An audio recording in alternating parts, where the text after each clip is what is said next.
এখন আমরা set up করবো ক্রিটেনাইন। আমরা এখন ক্রিটেনাইন সিলেক্ট করব। এই যে অ্যারো চিহ্ন দিয়ে 4টে অ্যারো আছে, এই অ্যারোটা হচ্ছে নিচে যাবে, ডাইনে বামে উপরে, আর এন্টার হচ্ছে এন্টার। প্রথমত নিচেরটা চাপ দিয়ে আমি ক্রিটেনাইন সিলেক্ট করব। এই জাস্ট ক্রিটেনাইন সিলেক্ট হচ্ছে, সিলেক্ট করলাম, এন্টার দিলাম। এখন আমি যাব ভিউয়ে, আবার নিচেরটা চাপ দিয়ে সাইডেটা চাপ দিয়ে সাইডে যাব। এই যে ভিউ।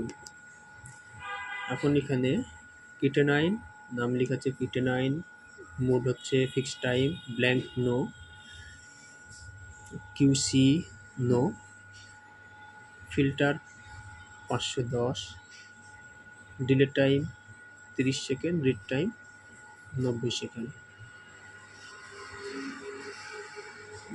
নর্মাল রেঞ্জ ওয়াই দেওয়া আছে। আমরা এখন দেখব যে নর্মাল রেঞ্জ এবং এগুলো এডিট করব। এডিট করার জন্য প্রথমে আমাকে এডিটে ঢুকতে হবে।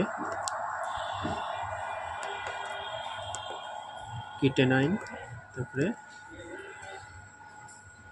কতগুলো absorbent, kinetic, fixed time, differential, ratio, in point.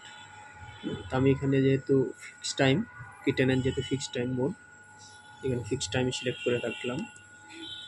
তারপর হচ্ছে ব্ল্যাঙ্ক,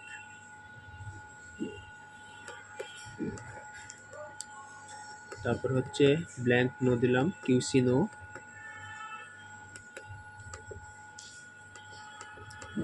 ফিল্টার, ফিল্টার সাধারণত 510, কারণ এখানে 492 নাই যেহেতু, সেহেতু 510 দিয়ে সিলেক্ট থাকবে। আর ডিলে টাইম 30ই থাকবে, রিড টাইম 90 থাকবে। নর্মাল ভ্যালু, নর্মাল রেঞ্জটা দেখে নিই কত দেওয়া। নর্মাল রেঞ্জ দিতে হবে, হাই হচ্ছে 1.2,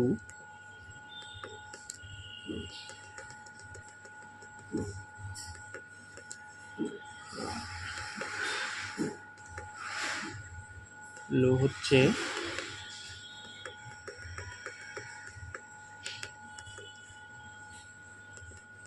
0.4, তারপরে ইন্টার।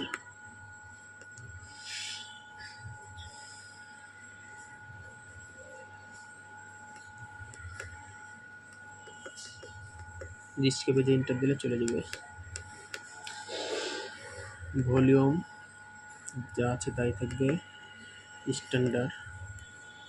স্ট্যান্ডার্ডটা আমরা ফিক্সড করে দেবো। স্ট্যান্ডার্ডে 2 এবিএস আছে, তবে সব ঠিকই আছে, এখানে আমাদের কিছু পরিবর্তন করা লাগলো না।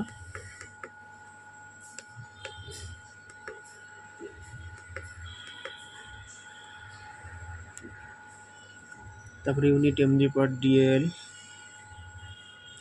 টেম্পারেচার 37, ফ্যাক্টরটা কত থাকবে, ফ্যাক্টরটা আমরা এখানে প্রাথমিক অবস্থায় ফ্যাক্টর বসায় নিতে হবে, 0 করে নিতে হবে।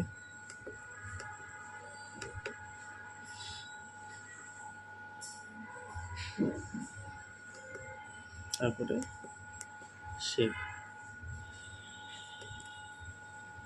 এখন আমরা কীভাবে টেস্ট করব সেটাও পরবর্তী ভিডিওতে দেখাই দেবো।